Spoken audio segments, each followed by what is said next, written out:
What's up? My name is Jay, and this is not one of those normal regular tutorials.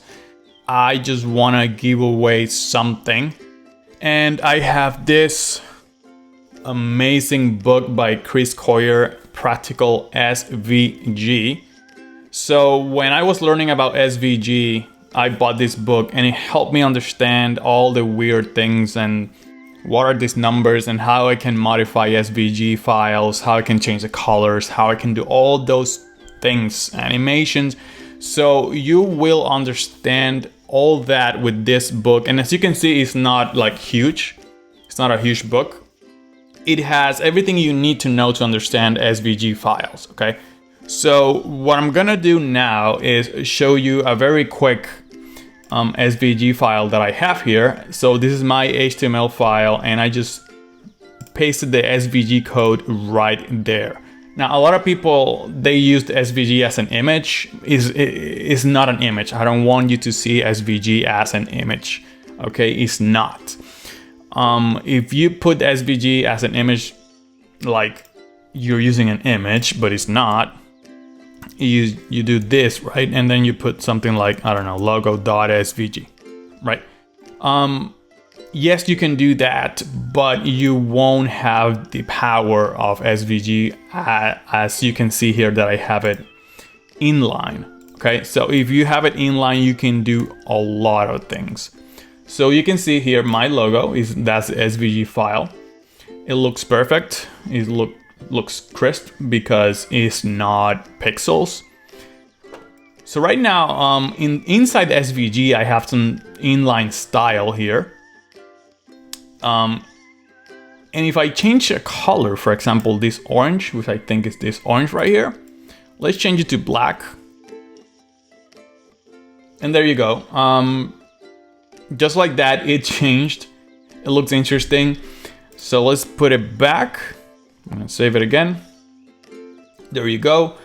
And same thing with all the elements. So my file, when I created this logo in Adobe Illustrator, I have layers and I have groups, and that's how you can organize your SCV file. So when you are creating, or if you have a graphic designer, make sure that the graphic designer kind of create layers and groups.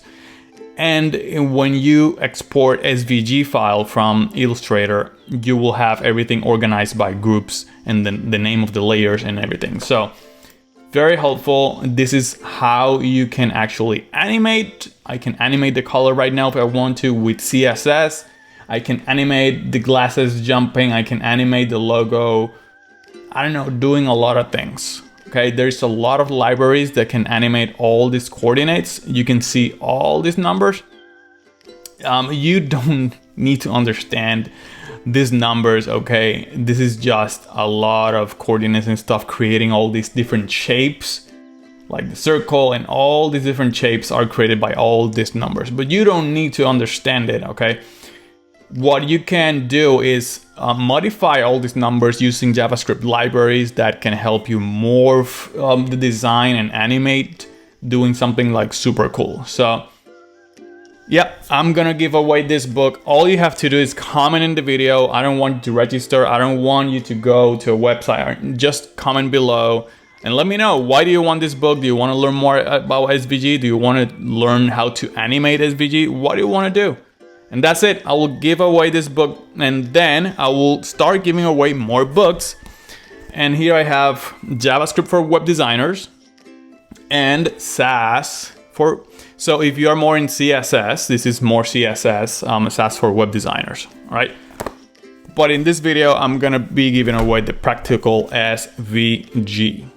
Subscribe if you want to keep learning, and click on the bell icon to receive notifications every time I upload a new video. Thank you so much for watching. Have a beautiful day. Bye bye.